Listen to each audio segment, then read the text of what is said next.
Pokémon VGC. How much do you know about it? Maybe you've tuned into a tournament stream before, have dabbled in playing ranked matches at some point, or even compete at a high level yourself. Regardless of how you enjoy Pokemon's official competitive rule set, there's a fairly good chance your experience with VGC has been influenced in no small part by a single man, a man we know as WolfeyVGC. Over the course of the past few years, the Pokemon World Champions YouTube channel has taken off, and if you happen to be a Pokemon fan in any capacity, it's quite likely you've taken notice. It would be accurate enough to say that WolfGlick has single-handedly altered the face of the VGC community, but I would argue that his influence has forever changed the greater Pokemon community as a whole. Here, my friends, is how he did it. In order to understand how Wolfey got to the position he occupies today, we first need to understand how he rose to the top in his VGC career. Wolfey made his video game championships debut all the way back in the black and white era of games. At the time, 15-year-old WolfGlick had tried his hand at playing the Pokemon TCG, although thus far had not seen any major success. He always had a knack for Pokemon battling, however, and was not easily deterred. Upon hearing that a traveling Pokemon regional was making its way right to where he lived in Washington, D.C., he asked his parents to take him so he could compete. They agreed, though they had no idea just how well he'd do.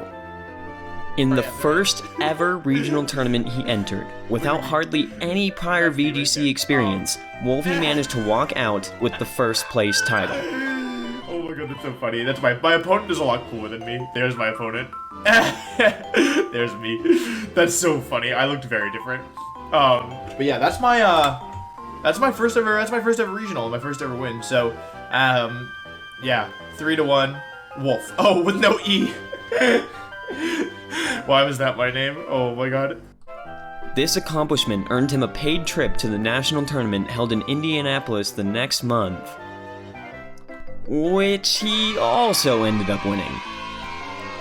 Winning the Nationals in turn awarded him with an invitation to Worlds 2011 in San Diego. This would be where Wolf would first encounter his self-proclaimed rival and bane of his early VGC pursuits, the defending world champion, Ray Rizzo. I really have only had one real rival in the years that I've played, and that would be Ray Rizzo. As Wolfey battled his way through the tournament, he managed to make it into the top 8, where he would find himself facing off against Ray. It was here his unprecedented winning streak would come to an end, as Rizzo would end up knocking Glick out of the competition, earning Wolf 6th place overall. As for Ray, he would go on to win the entire championship, earning him the incredible title of 2-time world champion. Though he hadn't managed to make it all the way to the top, within the span of 3 months, Wolfey managed to cement himself as one of the greatest players in the world at that time. I mean, can you even imagine? A 15-year-old comes out of nowhere, beats up on everyone at his local tournament, beats up on everyone at his national tournament, and then proceeds to beat up on almost everyone at the world tournament. By this point, it was clear that WolfGlick's quest to become the very best like no one ever was had only just begun. Wolf as well sending out his own title. This kid's got all shinies. Yeah, shiny Hudia. Like, the entire field is shiny. These people are dumb. 2012's competitive circuit saw Wolfey win yet another national championship, which secured his right to compete in that year's World Championship in Hawaii. Wait, you guys mind telling us, you willing to tell us what you're playing with in the championships, your team? I can't really reveal it. Okay. But you guys are comfortable in them, right? You think you're going to do well? Give it our best shot. Hopefully we'll do well. No guarantees. There's some luck involved in this game, but, you know, we'll try and play our best and, you know, we'll see where that takes us. I'll tell you one thing. His team is very Hawaiian-like. So, hula hoops and tiki masks, right? Exactly Yes, right. yes, Exactly. yes. Once again, he had managed to climb all the way up to the top 8 of the tournament. Only this time, he wouldn't stop there. Glick and his unique team featuring Exeggutor would continue on to win the next few matches until he found himself in the finals, pitted up against none other than, you guessed it, Ray Rizzo. With his last two opponents having been the only two that he'd lost to in the initial rounds of Swiss before reaching top cut, Wolf felt good about going into the match having overcome even his toughest matchups. In his own words, And the next year, in 2012, we met in the finals, and I was like, oh, wow, what a great story. Like, he beat me last year, now obviously I'm gonna win this year. I'm gonna have like this nice redemption story.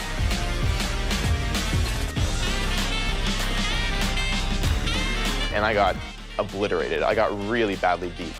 And, you know, second place is certainly not...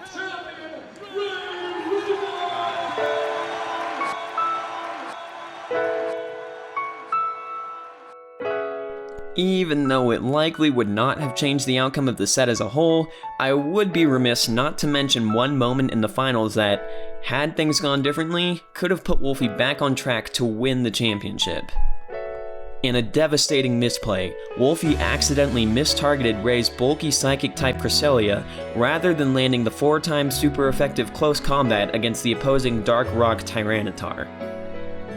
Even though he'd come so close, a second place finish felt like a slap in the face for the young VGC player, especially since it was due to yet another defeat at the hands of Ray Rizzo. Wolf's pride had taken a hit, but it forced him to reevaluate himself as a player, and to continue pushing himself to be the best player he could be, one worthy of the World Champion title. The years continued to pass by, however, and although Wolfey would continue to place well in official tournaments, especially in 2015, in which he managed to win 3 consecutive regional tournaments and qualify for Worlds each year, the finals would continue to elude him. In fact, in the 3 years following his second place standing, he was never even able to make it back into the top 8. Despite all his major accomplishments, Wolf was not satisfied. He knew he had the skills to best anyone that stood in his way, and he need only to convince the rest of the world that it was true. And in 2016, Glick finally got another chance to prove it.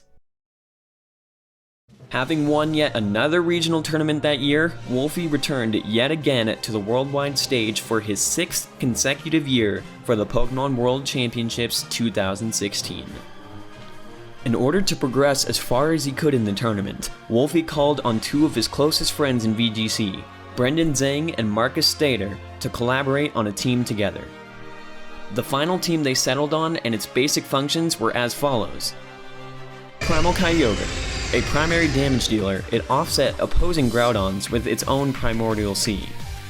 Raichu. An uncommon pick for the time, it was used to pressure Fake Out and protect Kyogre with its Lightning Rod ability. Mega Rayquaza. The second restricted Pokemon pick on Wolf's team, it was another offensive threat that could become even more threatening with the use of Swords Dance. Hitmontop. Another fairly uncommon pick for the format, Hitmontop provided further Fake Out pressure and the ever-valuable Intimidate ability. Mega Gengar. A check for Mega Kangaskhan and Smeargle through the use of Will-O-Wisp and Taunt respectively. It also provided the Shadow Tag ability that Wolfey had become so comfortable using. Bronzong. Able to turn the tides with Trick Room, on top of being an excellent check to Xerneas, which was running rampant in the format at the time. With the team down pat, the 3 friends headed into Worlds as prepared as ever. Brendan ended up placing top 8 in his age group, the senior division. Marcus and Wolf, who played in the Masters division, both displayed excellent performances, battling their way into day 2 of the event. Their run did not stop there, however, as the 2 continued to climb their way even higher into top cut. With their success would also come a great catch. As they both continued to win matches, it was inevitable that their roads would eventually converge and the 2 friends would have to face off against each other.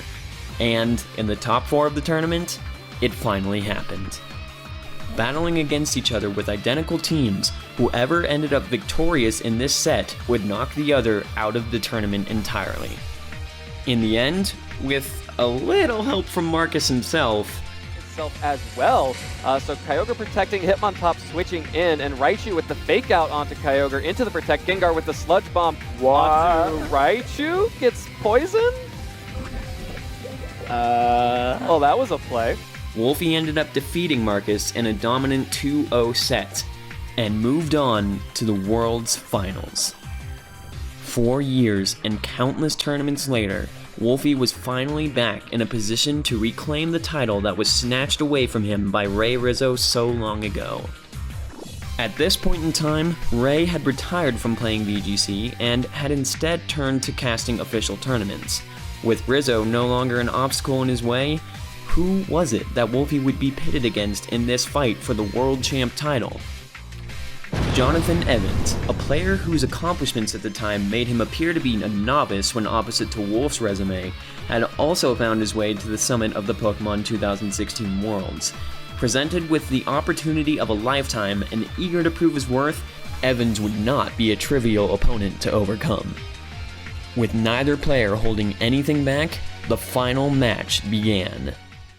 Here we go, we are getting into it, the final game of the season, Game 1 between WolfeyGC and Jonathan Evans. This is for the World Championship in the Masters Division. Let's give it up for both players. All right, the crowd is on both of these players' side. Wolf will go ahead and lead both restricted Pokemon, the Kyogre and the Rayquaza on his side, while Jonathan will go ahead and lead his own Kyogre and the Gengar here.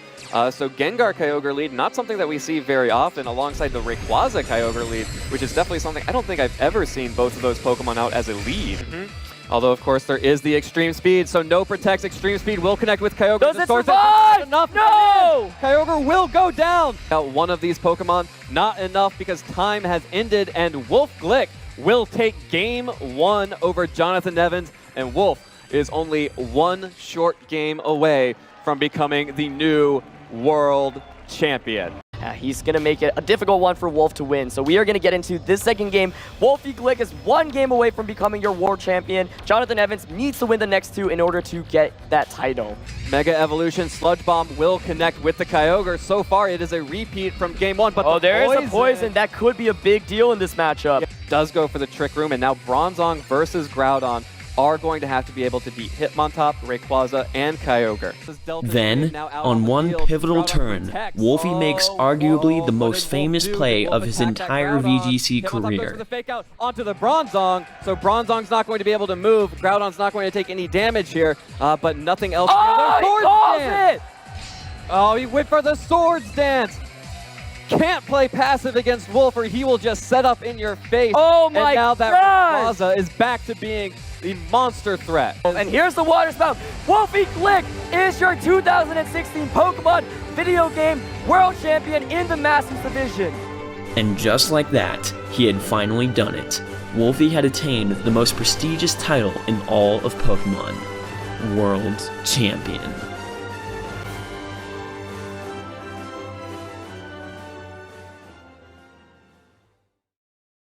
But once you've become the best, where do you go from there? Real YouTube. I'm gonna leave it. How can I fix this? Real YouTube is need a haircut. I need a haircut.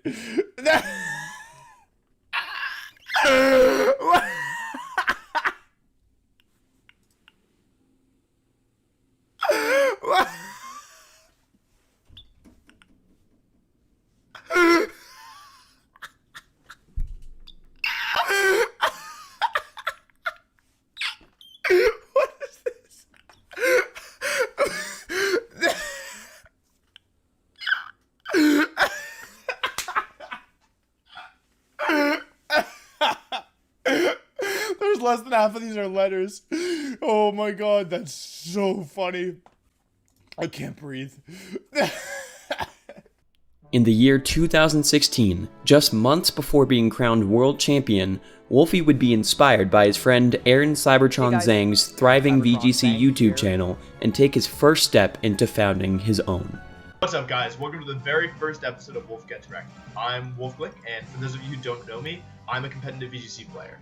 Whereas Aaron's channel focused primarily on playing matches on the ranked ladder and providing live commentary as he goes, and to a certain extent, WolfeyVGC provided similar content as well, Wolf brought a certain level of charm to his own videos. Ray! Come back to the village, Ray.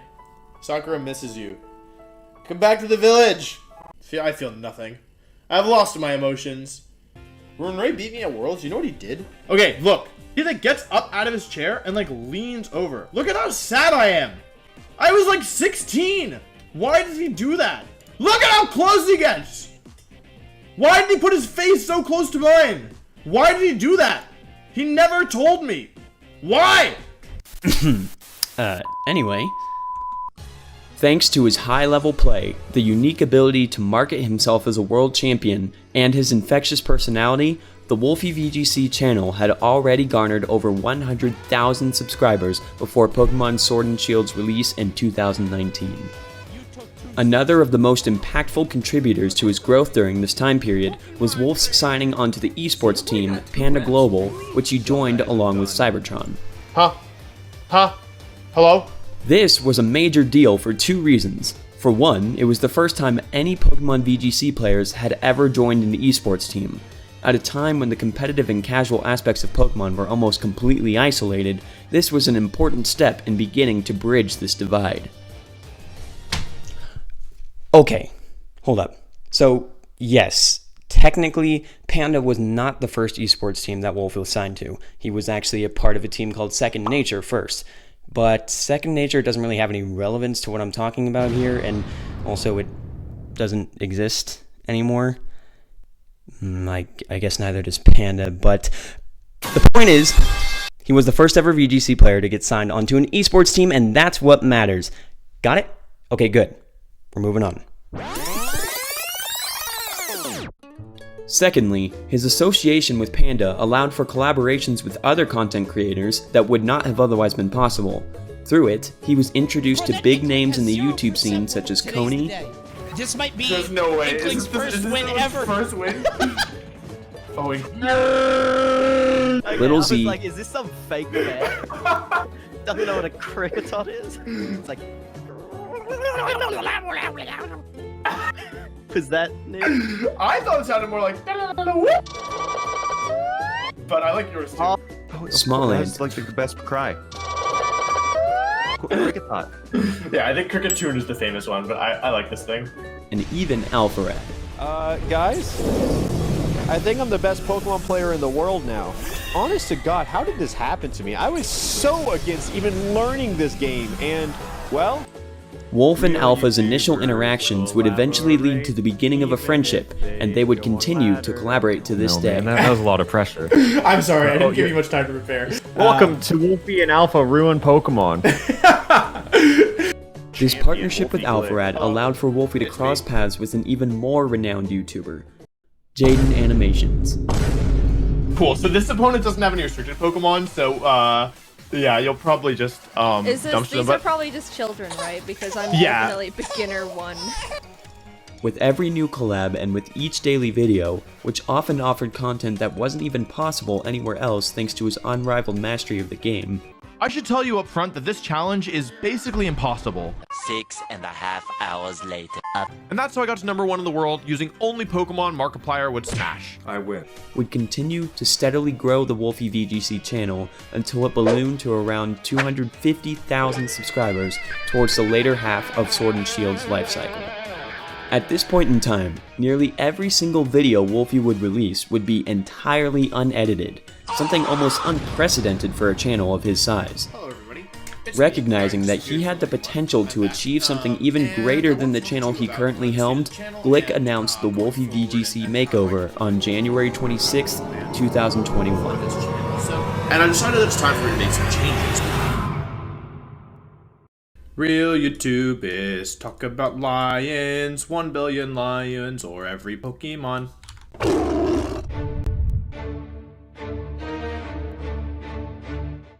Exactly 1 week later, Wolfey released his first edited video following the makeover. 1 billion lions versus one of every Pokemon. You know, to settle the age-old debate once and for all. The video promptly raked in over 1 million views. Despite a complete tonal shift compared to his content in the past, as well as a significant decrease in upload frequency, this change was exactly the kind of boost the channel needed. Wolfey's final gambit ended up paying in dividends. On April 16th, 2023, WolfeyVGC surpassed 1 million subscribers. Have 1 million subscribers. nice, but they still are not good at drawing. Even through the continual effort and hours poured into pushing his channel and online presence to new heights, never once did it come at the cost of Wolfey's love for the competition. A player and competitor at heart, his appearances at tournaments never ceased. From when he began his channel in 2016 until now, Wolfey has added a multitude of first place finishes under his belt, including 2 regionals, 1 international, 1 Players' Cup, and of course, his win at Worlds. These placings bestow Wolf with the exclusive title of being the only competitive player to have ever won one of every type of official tournament possible. And because of this, many players, including Wolfey himself, consider the champ to be the greatest Pokemon player of all time. Every tournament Wolfey participated in the 2023 season saw him placing somewhere in the top 32, or, in the Orlando Regionals case, winning the entire thing. This level of consistency allowed for many of the World Champs matches to be streamed live worldwide, keeping him in the limelight while allowing fans to root for him, and, if he happened to win the set, as he often did, the resulting interview allowed for him to display his effortless charisma. If you want to use Fissure, you listen to me right now. You might be thinking let me tell you, you listen to me, okay? It depends on what kind of person you are. Are you somebody who says, I want to win the game because I'm lucky or because I'm the best Fissure player? Or do you want to leave your fate up to chance? For me personally, I don't like it. I don't respect it. So if you're thinking about playing Tinglu with Fissure, don't. Think really hard if you want to be a Fissure player. It's the funny move button, It's though. only funny when I'm the one clicking it and I'm not the one clicking it, so nobody else should be. Yeah. I respect that. When Wolfey's run with Panda came to a close, esports team Beast Coast signed him on, giving him the opportunity to work on projects that were previously impossible to pull off, many of which were able to appeal to a wider audience. Projects such as opening a Pokemon gym in real life, or hosting a Smash Summit style content creator tournament. The bottom line is this: WolfeyVGC not only makes competitive Pokemon more fun, but more accessible. Thanks to his influence, a countless number of Pokemon fans either now have an understanding or appreciation for the VGC format, or even play it themselves. And due to this increase in interest, other content creators in the scene have seen increased success themselves, further spreading general knowledge of the game and resulting in tournament streams becoming more enjoyable to watch. The line between competitive and casual Pokemon fans has never been more blurred, and with his channel on the rise and the 2023 World Championships just a few days away, it seems as though WolfGlick's story is far from over.